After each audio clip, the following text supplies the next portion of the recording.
couple of Supreme Court judges, some constitutional historians, all together in a room to talk about the need for a written constitution. And this was, at the time, a pretty unfashionable argument. The truth is, it's still a pretty unfashionable argument, but with each passing hour, there seem to be more people who are taking a deeper interest in the way in which our political system is run. And like many people who are here this morning, you'll have been sort of buried in the small print of our political system, things that you didn't know existed, namely the Lascelles principles on how and when the Queen can refuse a Prime Minister's call for a general election are now things that we bandy about as though we always knew they existed. But the underlying point is this: most media organisations have an inherent partisanship to them. They are a little blue or a little red. But strangely, given that the media should be pressing for progress and change, are largely bought in to the system, the political status quo. At Tortoise, our hope is that we're not partisan, that we're not interested in political parties, but we are deeply interested in changing the political system. And the reason that that is so difficult is twofold. One is there is an enormous amount of entrenched interest in the system as it is. A lot of that is just inertia, but there's a lot of interest in keeping it as it is. But also, if I'm honest about certainly myself, and there are people who've got much deeper expertise than me, I also don't entirely know what I think. I don't entirely know what the right platform of political reform should be. And, you know, Matt D'Ancona and I go over these things a lot, and I draw a lot of kind of inspiration from the things that Matt says. And when we've talked, for example, about what a new politics looks like in a digital age, a lot of the things that are, if you like, Tortoise's views are sort of basically Matt's views.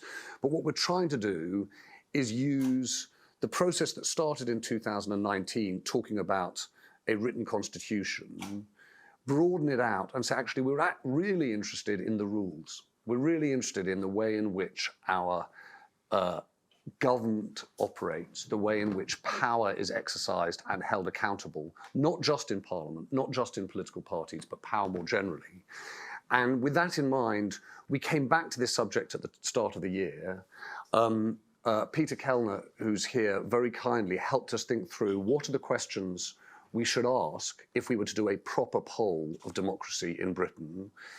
He refined a long list of questions. We then got into a couple of focus groups, or he did, to try and work out where those questions might lead in terms of answers. And then we put the poll in the field with a group called Delta Poll to 10,000 people, very large sample size. And so the session after this will be joined by Peter and by John Curtis. I suppose there's going to be a tension today, honestly, which is minute-to-minute politics and generational political change. We feel like we've got a long time because we've got a whole morning. You watch, it'll feel like we don't have nearly enough time at all. But we will get into a little bit of where the electorate's at with an eye to those political questions with Peter and John in a moment.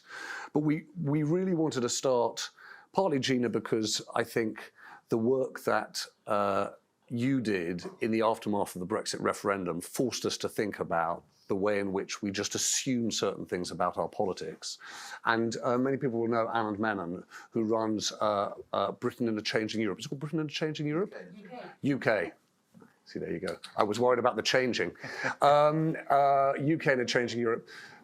Because actually, I think the real questions are not really remain. They have been fundamentally prompted by referendum and a parliamentary system. And we were forced to understand, well, hang on, how does sovereignty work in the UK? How does political power work in the UK? So, welcome. This is a ThinkIn. The point being, we've got some really, really wise, thoughtful people. But when I say we have them, what I mean is through the whole room. We'd really like to hear what you think. We've got a purpose to the day, which is we gather points of view. We're going to try and then write them up with a view that we then give ourselves a body of work in the autumn, particularly as we run in and out of party political conferences and we try and get a clearer sense of, if you like, what we think about political reform.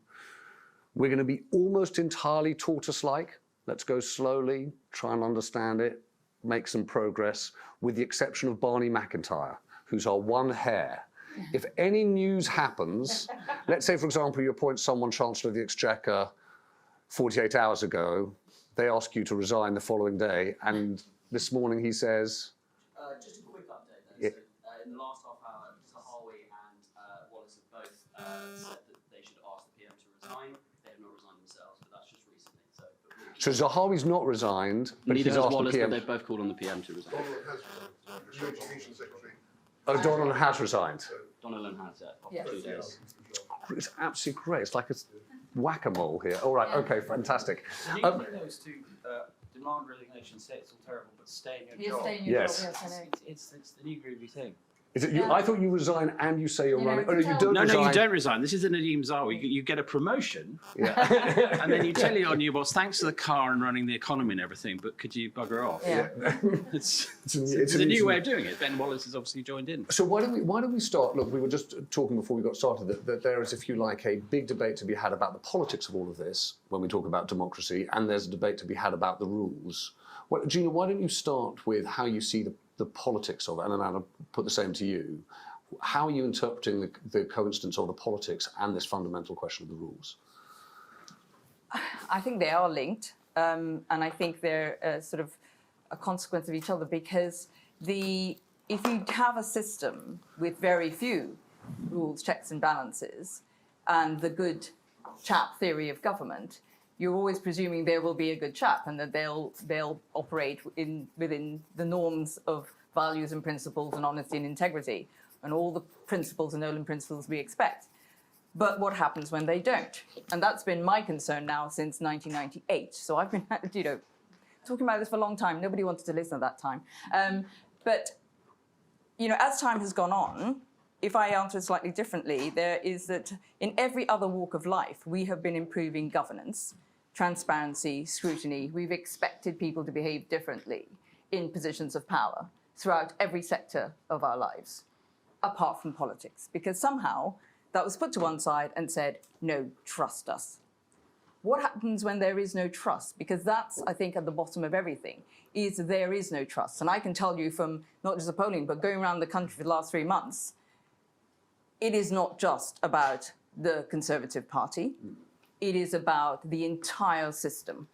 There is no trust in any political party, in politicians, in the idea that people walk into a ballot box and can make a difference and make their voice heard. There is no trust. There is a fundamental mistrust of everything to do with politics and democracy. And when you have that, the effect is that people switch off. And the problem with that is when people are disenfranchised from being involved in politics and in our democracy, then it doesn't function. Because demos, we need people to be part of the system. And it's particularly pronounced amongst young people. I mean, the figures we are finding, it's in the high 60s, saying we're just not going to vote. I mean, we've got some polling that came in last night, so we'll be publishing it in the next couple of days. But we don't trust anyone, we're not going to vote. And that is a number that's going up day by day, is the disenfranchised, won't vote, I'm not turning out. That is shockingly high. And Gina, because if you went to the Future Britain project, which Peter worked on and the Tony Blair Institute pulled together, they found similar things to our Democracy in Britain polling. In fact, if anything, more starkly, I think it was 69% of people saying the country's headed for a period of decline. 76% in their polling saying that they don't trust politics. It was 76%. What's your remedy? I think we have to start saying to people, we will put in checks and balances. The systemic failures, first of all, acknowledging and being honest and saying, we agree with you. The system doesn't work. There are no checks and balances. We're going to start putting them in. And what would they be? I mean, and for me, I think you start with what I call the machinery of government, because we haven't invested in that vessel. We haven't invested in the machinery of government. We haven't modernized it. We haven't put in any governance. We haven't put in the checks and balances. And I think if you start from, it's almost so broken, where do you start? So if you start with the machinery, the top, I think what happens is the output then improves, because the trickle-down effect. Sorry, Gina, so the trickle-down effect. What is the machinery of government? So I think it's about putting in. We have a representative democracy. That is where we are. So how do we make that representative democracy represent us and be better fit for purpose? And I think that starts with, for me, it's rules, regulations, ministerial code into law. I think we're a long way off. I understand the written constitutional debate, but can you imagine how long it would take to decide what was in a written constitution? Yeah. It would take us, and who decides? You know, it could be 50, 60, 100 years. We don't know. So for me, we need a quick win. And I think that is an act of government, which is how I put it. So the ministerial code is put into law, and the ministerial, the MPs sign an oath of office, which is like a contract. We actually have things such as surgeries put into law. That's a requirement, because they don't have to have a surgery. They don't have to turn up and listen to anybody. 40 weeks a year, there is a surgery on a Friday. They have to turn up there. We elevate the status of ministers as well. The fact that you have to have your ministerial offices above a chip shop or a bar. It should be an office with security in a municipal building. We have to create, it works both sides. It's not just that people have to respect the institution has to be put on a platform where it deserves respect and it has the status. And I think the trickle-down effect of that is that you attract better people, the cultural changes, because we have a culture of anarchy and chaos where nobody's responsible for anything and they know it. And so I think all of that, we have to send signals to the public to earn their trust back, that you accept things are broken and this is how we're going to start changing them. So you do step one, you do machinery of government, down. And local government, because that's also about local government, because there is a huge disconnect. The people don't believe that they're represented, not just in a national level, but also they don't believe that local government works either. And this idea of corruption, there's one that's growing a lot as well. People, the idea, that word, if you look at how often it's being used in conversations about politics, it wasn't there 20 years ago. Now, it's being, and this is statistic, it's now being used more in the UK about UK politics than it is in Nigeria. Which is extraordinary. It is. Fun enough, we had a really interesting conversation yesterday about our systemic corruption in planning. It was an interesting thing to look into. But so you go through machinery of government. What do you want to do, if anything, then about electoral reform, constitutional rights? I mean, that's a given. Of course, we have to have electoral reform. And what do you mean by that? For me, I mean, I think it's I would say I'm supportive of having a citizens' assembly on it, so we decide which. Personally, I would go for STV, but I think it's up to the public to decide on that. Can I just say the Prime Minister's announced he's going to resign? Oh, yes, finally. But just thought I'd chuck that in there. But when? Barney. What's he said? Read it. What's he said? Exactly. So Chris Mason, I was reporting that it's. I don't think he's actually said anything yet. He's not submitted a letter. But the BBC reporting it. Yeah. So he hasn't done he's not going to say anything. We don't know anything apart from he's resigning. Just so so far, you. yeah. I know. Boris Johnson's arrived. Senior government sources told the news that it's going to happen. Yeah. Ooh, fun and games now. There we go. Swell government. Yeah. Seb, can I just say one thing? We may need, as much as people are enjoying watching this, they may want to watch a moment on a podium. So we may. Will you just keep He's an eye not on going it? to hang around. It's not. It may take an hour or so before they get that all lined up. But just to give you fair warning.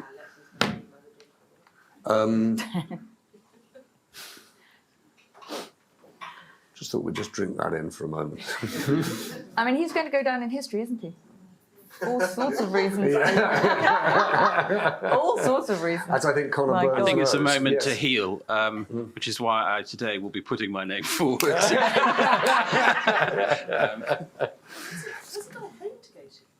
Yes. They Yeah. have a house in Camberwell. Yeah. Big house in Camberwell. No, small is the Oh, flat. I thought it was a new one. Oh, no, sorry, maybe I don't know things. Pardon? The Clean the White States. He does Sorry, have John, you another want to say idea. something? I just wanted to chip in one little thing. Sure. Yeah, wait for a mic. Will you introduce yourself? Yeah. My name's John Alexander. I run a thing called the New Citizenship Project and wrote a book called Citizens. So I'm quite glad to hear the word Citizens Assembly so early in the day as well. But just on the constitutional point, just to say Chile is coming to the end of a Yes, process of absolutely. constitutional renewal that started only 2 years ago. So and is citizen-led upweighting of indigenous peoples in the convention, that kind of thing. So there's a huge. It doesn't have to take forever. I'm not sort of challenging the point that it would take a No, while I've to been get to the keeping an eye on what commissioning. Chile's been doing, but it is actually, they had a base to start on, and we don't really have a base to start on, which is slightly different. And also we have a union. So you've got all those issues as well of the four There's nations. plenty So of it's complexity. quite a lot that we have that's different from Chile. But I do like the phrase constitutional renewal. Yeah. Right. Gina, I'm going to ask you just to finish the point on constitutional reform, and then I'm going to go to our breaking news correspondent. So electoral reform, you say, look, we do want that, but you're realistic that it's going to take ages, so you ask a citizens' assembly to do that. That's not top of the list. Be much quicker, because I think you can do a citizens' assembly pretty quickly, and you put in. I think you've got 73 to 76% of the population already there, so it's not if you go listen to the polling. Sorry, Peter Gallagher, I'm not quarrelling with the number, Okay. but I think the opinion is very shallow. This is not an issue on which many people have firm and fixed views. Yeah, and I if you agree go with back that. to the referendum, what was it now, 11 years ago, when they started out when Nick Clegg and Cameron alternative agreed vote referendum. Yes. Yeah, if you look at and I was doing the polling then, at first there was a 60-40, 65-35 majority for changing the system. By the end, it was exactly reversed. And this is one of those things where people like the idea of change when it's not immediate and they're not sure what will go on. But the more it gets discussed, the more the opponents of reform fight the campaign and issue dark warnings, which may or may not be valid. Things do change. So I'm not, Gina, I'm not quarrelling with your number. I'm just saying don't regard that as a done deal. I agree. It's not great. Change is never simple, but the demographic change and is significant. And you've got a younger generation. I mean, if you look at where they are, it is quite different, and it is also linked to the trust issue that and the fairness issue. So it sort of goes hand in hand. But I think an act of government, which, just to finish off, puts in the prerogative powers into law and all these things. I think we've got to start somewhere, because we know the system is broken, and I don't think it'll be perfect, but we've just got to start somewhere. And I think Boris, for all he's done as he walks off the stage today, is he's shown us that our system is weak. He's actually is an exemplar of why I think there needs to be a rules-based system. So Anand. He's behind me. What do you so what's your read on it? I'm just taking from where Gina started, both the politics of right now and the political system questions that I think, I appreciate Gina's point, but she's been working on them for decades, but they are catching up with us, aren't they?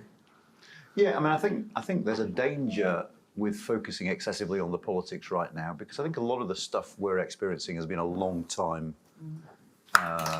in the making. I think, in a sense, you asked about the relationship between... politics has undermined the rules for ages. I mean, unelected has been a pejorative term used by politicians for ages. We don't live in a democracy, we live in a liberal democracy. Politics has never been very good at explaining that to us, and that was true under New Labour as well. But, whether it was judges, whether it was European commissioners, whoever it was, we've never really got to grips with the fact that we live in a system where majoritarian rule is constrained by non-majoritarian institutions. And so there's always been that tension. I don't think this is new. It might have become slightly worse under this government, but it's been there for a long, long time. The second thing I would say is that actually, democracy can undermine itself. And one of the big changes that's happened over the last few years that has fundamentally altered the nature of our system is party members choosing party leaders. We sort of assume that democracy is a fantastic thing in all its guises, and if people have a vote, things will be better. But if you end up with party militants selecting leaders who therefore are at odds with the median voter, because party members tend to have more intense and more extreme preferences than median voters, you end up with a situation where you can get a Johnson or a Corbyn running. So more democracy is not always necessarily the answer. You need to sort of think about that. We're talking about over a decade of bad policy outcomes that has sapped faith in politics and the political process. I would say in parentheses there, Gina's absolutely right about trust in government, but the natural conclusion that people reach is not necessarily we need more checks and balances. Some of the most disturbing findings in a lot of polling over the last few years is politics is broken, we need a leader who will break the rules. So it's actually, we don't need more rules, we need fewer rules, and then the people can get things done. So I don't think you necessarily, but I think that faith has been sapped. You know, you consider living standards. You look at that report that the Resolution Foundation did a couple of days ago about incomes over the last 15 years, and utter stagnation in incomes. I mean, politics needs to deliver policy. And those policies need to work for people. And if that isn't happening, and it's been an awful long time since it has been happening, arguably since 2008 and the financial crisis, that faith is going to... And then finally you have Brexit, because what Brexit has done... Well, not finally, actually, penultimately, Brexit has changed things because it's fundamentally altered the nature of our political parties. I mean, one of the curious things about the Conservative Party that we're going to see played out now over the next few months is they don't know what they stand for when it comes to the economy. And they don't know what they stand for when they come to the economy, because they're not a party in a traditional left-right sense. They are a Leave coalition. And the Leave coalition is divided down the middle on economics. You know, there's a sort of Christian Democrat, spend more, tax more side to the party. And there's, you know, John Redwood, Steve Baker, the sort of more traditional. So our parties are being reformed in front of our eyes. And finally, and you touched on this, there is the sort of who are we question. You know, are we the United Kingdom or Scotland? Are we the people who voted in the referendum, or the 14 million people who voted for Boris Johnson? There's been a slight sort of blurring and ambiguity arising about who is legitimate and what is legitimate. And you saw that very early on in the Brexit thing. It was like Parliament has no legal right to overturn the will of the people. Well, of course it does, because Parliament is sovereign. But actually there is that uncertainty now that makes everything just a little bit more messy, I think, than it once was. But all these things have happened over the medium or long term. None of them are new. And actually what we're seeing now is a playing out of all these different strands that have changed things gradually over time and just accelerating, I think, quite quickly. Can I just have one point on that? Because which goes back to the electoral reform. Because there's this idea that the parties are broad churches and you can have these vast differences in one party. Actually, if you had a proportional representation system, you know, why you should... Then you have more parties in the system because they feel they can be represented. Then people don't have to huddle under one tribe and be, you know, just say, I'm voting against them. I hate them. I'm going to be in the other camp, even though I don't really support them and like them, but I've got nowhere else to go. That's precisely the problem, because I think if you're not in the tribe, it's very, very hard to understand how tribal people are. What, you know, for a lot of Labour MPs and Labour members, the well-being of the Labour Party is one of their objectives. Why then would you vote for a change to the electoral system that automatically will mean the end of the Labour Party? You know, you might have spent 30 years going to Labour Party meetings. It might be part of your identity. So I think that very tribalism means it's hard to do. So let's go through a few of these points. So just the first point, the really big one at the start, the tension between elected and unelected power. We think, or I suppose we generally think, although it's not a popular idea, it's the right idea, that there are tensions between the judiciary and the legislature, that there's... When you look at that problem, and that problem that kind of essentially Gina lived, what's the answer to making that better understood and more clearly articulated? Well, I mean, there are several potential answers. I don't think any of them are practical. I mean, one is greater honesty from our political leaders. Second is better education of our kids. I mean, I think if you talk to lawyers who know me, they would say that I'm basically a bit of a demagogue, populist, anti-liberal democracy person. I'm uneasy about the fact that we don't debate where politics ends. I've always been uncomfortable with this idea. Oh, there are certain rights we should enshrine in law out of the reach of politics. Why? Who gets to decide which they are? Who gets to decide where politics stops and where rights begin? And why the hell can't people who believe in that? You know, I think the sort of liberal side of our political debate became very lazy as a function of our EU membership, because you could stop arguing for stuff that was enshrined in EU law because you knew Parliament couldn't overtake it. I mean, I think in many, many cases, what I'd say is, you need to go out and win the political argument. You need to go out and convince people. You don't need to stick it in law and make people say, sorry, you can't talk about that anymore. Do you really think... I mean, I have to say, I really, really don't agree with that. Do you really think that? Do you really I'm not saying there shouldn't be a role. What I'm saying is I'm not entirely clear in my own mind where politics stops and law begins. Right.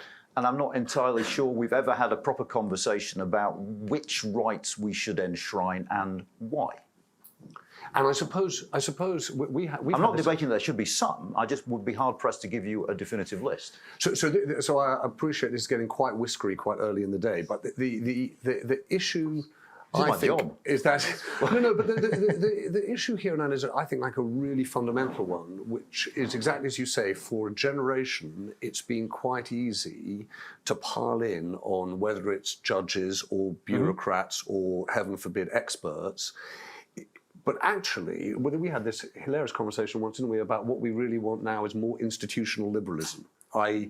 the defence of rights by institutions rather than the requirement that all of those rights and opportunities are won argument by our politicians.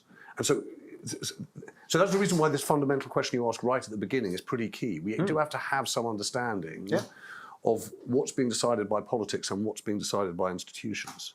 And what's being decided by what sorts of politics? I mean, Gina talked about local government. You can think about local government. You can think about a second chamber. I mean, it's about checks and balances and quite a sophisticated sort of, interlocking system. And I think you do have to have institutions, you have to have partnership and collaboration. I don't think we can leave it just to politicians anymore.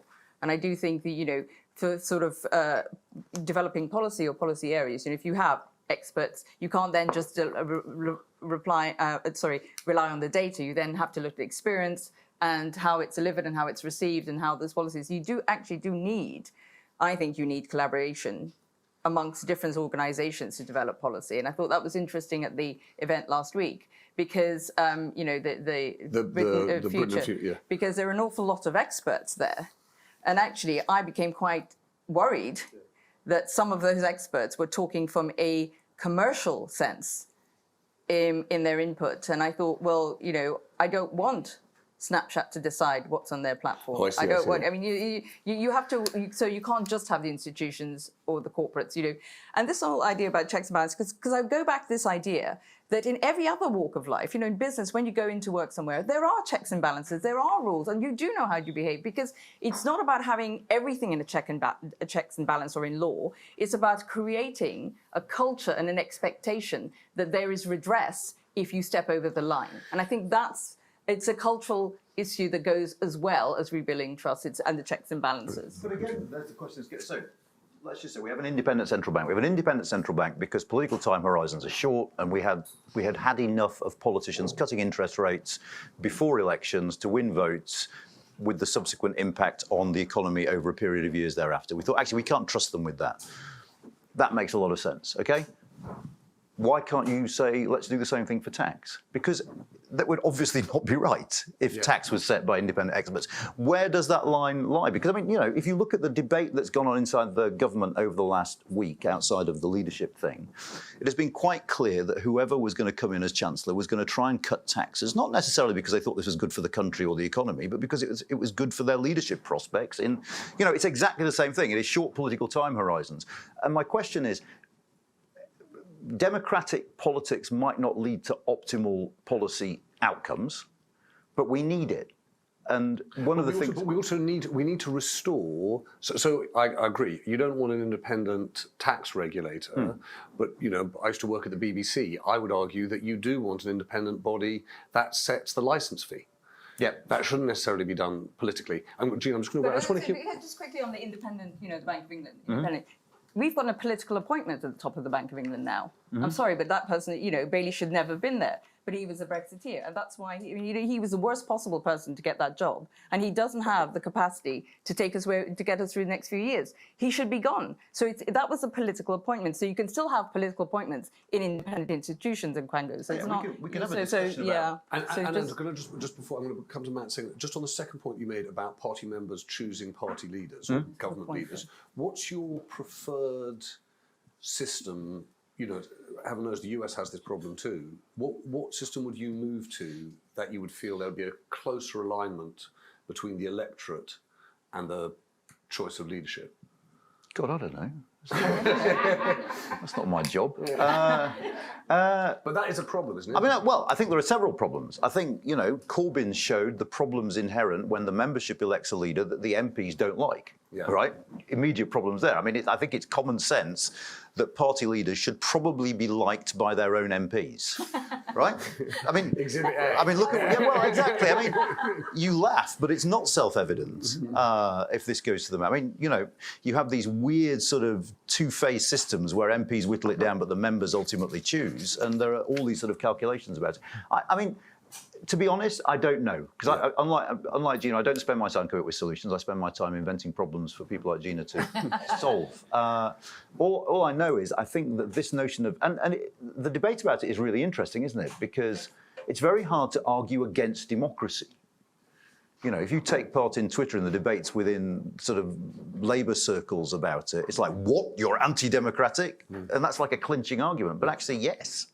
If this is the sovereign people, then actually, yeah, I'm pretty anti-democratic, to be honest, because I don't think they should be entrusted with decisions of this magnitude. Matt, what do you make of... It. Yeah. Well, I think what we're seeing today is the end of a chapter that is part of a story of political disruption that goes back to, I mean, let's date it to 97, when Blair becomes Prime Minister and Boris first stands for a seat, he fails, but that's the point, so he can get a safe seat, in 2001. And in that quarter century since, we've seen a radical, well, transformative change in what politics is. We've seen personality overtake policy. We've seen politics turn into a branch of the entertainment industry. We've seen the rise of social media, and we've seen populism overtake rules-based politics. To the extent that, I don't know if everyone's seen the front page of The Sun today, which was kind of Johnson's last stand, but it said, "You will have blood on your hands if you defy me." Now, everyone had been spending yesterday saying, well, at least he's not Trump. But when I saw that on the paper reviews last night, I thought, well, he's getting a bit closer. So his departure, it doesn't mark the end of this, but it certainly marks a big moment. Now, what is it? Well, we have to go back to first principles, and I think that's why what we're trying to do here, and I'm thrilled that we've resumed the rules project, is go back to what I think started off with, as you said, James, a sort of worry, particularly around the prorogation moment, that the institutional processes were not functioning, and then a growing realization that this was a subset of a broader sense that the system, CAP-S, was not being perceived as functional. It was a dangerous detachment growing between people and system, and that this was part of a general sense, had a generational dimension as well, that people no longer had not only interactions with democratic processes, but everything, a sense of fairness or a fair shake. So, you know, how odd it must have been for voters yesterday worried about the cost of living, the price of their energy bills, listening to people in Downing Street talking about the Lascelles Convention you mentioned, James, which was actually based on a pseudonymous letter sent by Alain Lascelles, the private secretary to George VI, to the Times in 1950. It just made it up, you know? I mean, while they were at home thinking, I can't pay for my kids' food. That's a big gap, and it should really worry us. And just a final thought, one of the things that's been interesting about, we've started going on the road with ThinkIns again on this subject, and the gap between London and outside of London is massive. So when you go outside of London, you don't get digital entrepreneurs patting each other on the back, saying, aren't we marvellous? You get people saying, I don't understand this digital stuff because, as we did in Newcastle, you know, it's meant to help me get to my services, but I can't. I can't get an appointment for my gran at the GP. I can't get my universal credit. Why is it so difficult? Is it designed to block me? And in Birmingham, we heard people saying, you know what, this representative democracy lark isn't working. Direct democracy is a much better route, which of course is exactly what people like Johnson want to hear. Yeah. Because the whole point of his last stand was, I speak for the people, I speak for 14 million people, which he doesn't and didn't and never did. And so he's gone, or he's about to go, but the corrosions of the last 25 years are going to take a very long time and a lot of very deep thinking to overcome, I think. And I just wanted to, so the reason I'm fiddling around with my phone is I had a moment coming in here where I just thought, I've got some sympathy with that view of people saying, I don't get representative democracy, I don't see why it works. And the reason I had it was I was reading one piece about the question overnight of what happens if Johnson, and we still don't know what exactly he's going to say when he announces, but what if he was to say, yeah, exactly. Exactly. Who wants to be Chancellor? Yeah. He comes out to the public and he says, look, it's clear the party no longer wants me to lead it.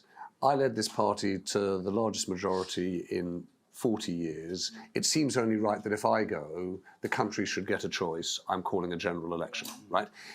Just listen to this, right? Allies of Boris Johnson suggested to the Prime Minister that he could try to call a snap election in an effort to see off attempts to oust him. However, Simon Case, the Cabinet Secretary, is expected to argue against trying to force an election, warning that it would embarrass the Queen and risk a constitutional crisis. Should we just work out what we're talking about here? We're saying that, and as I was reading, I was thinking, what happened if the Queen died and it was Charles? And it was like, who cares? Well, we don't need to worry about embarrassing him. He can do it himself. So you're suddenly thinking to yourself, you're trying to hold up a system of government on a blush. It's bananas. So I wanted to just. I don't want to sound Eeyorish about this, but I mean, the offside rule is crap, but it exists because we can't think of anything better. All right? I mean, and I agree that, when you do that, it sounds laughable and indeed is laughable. But I wonder. But we don't have an offside rule because we're worried it's going to make the goalkeeper look bad. It's not. I can't even get my head around that. I'm sorry. No, my point, Anand, is that in our system, the offside rule has, so there's complexity, right? And yes, sports have got these weird habits and conventions. But what Matt described in terms of the Lascelles principles, that is a letter from a private secretary to a newspaper that is supposed to determine when and whether democracy works. It's completely rhyme or reason. Is you've got someone like Jacob Rees-Mogg who consults Erskine May to decide what can be, the process. None of it makes sense. If you wrote it down and showed it to a 10-year-old, they'd go, "This can't be right. That can't be right." I mean, but we've gotten used to it, and something Peter said was change. This is the thing. This debate isn't new, as you said, since '97 is when I became involved, because that's when my heckles went up, and because I'm a geek and I read Hansard. But the idea of people embracing change, there's an awful lot of rhetoric. It goes on and it's repeated, and we develop new language and new phraseology, but then it's making the next leap to actually starting looking at bringing it in. And people are afraid of that, or they're too busy. Whatever the psychologists tell us about that fear of change is that it's too much work. It's perceived as too much work. It's, it means that they have to get involved themselves. It's actually not that bad when it comes to it because it's been working okay. Okay, sometimes it doesn't, but we get the peaks and troughs, but overall, it's fine. So then I'd say that it's therefore us. It's up to those who are interested to look at the system and look at how we make it fit for purpose. Because if we just go on this idea that it's going to come from the people, we're waiting for the revolution. We're always waiting for the revolution. How long are we going to wait? So, Gina, can I just, sorry, I know, Peter, we're running 10 minutes late. I'll come to you, Ali, in 1 second. But just, we were talking before we got started about the Teals, and I'm sure lots of people here have followed that really interesting experiment in Australia. Back a group of people, not a party, with a platform around economic stewardship, climate action, but political reform. Let's say that you were thinking of something similar in the UK. We are. It's called the True and Fair Party. True and Fair. But let's say my point, not being a party, being a platform of political reform. Yeah. And then first, and then you, Gina, what is your, okay, here's my political reform agenda. This is what I'd like to see happen. And then you go first.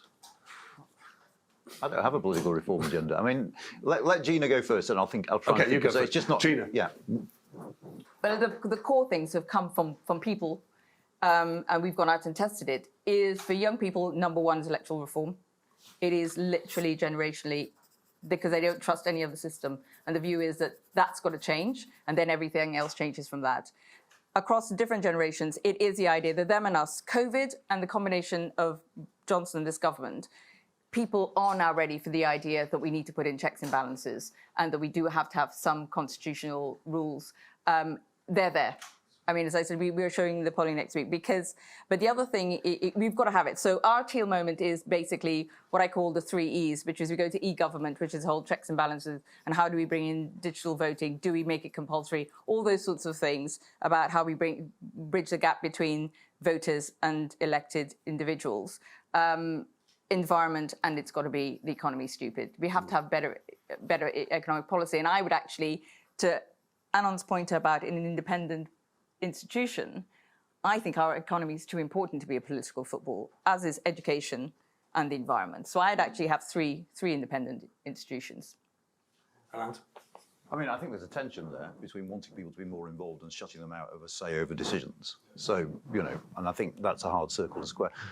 I'm not a massive fan of the Constitution, partly because I fail to see who would write it or how many people would approve of it. I mean, generally when these things work, you've had a founding moment. It can be a war, it can be a revolution, it can be something or other. And I just sort of look at our country now and I think, there's probably 5 people in this room who hear Constitution and think, oh, I'd like to be on the advisory committee for that. But I mean, but that's the problem, isn't it?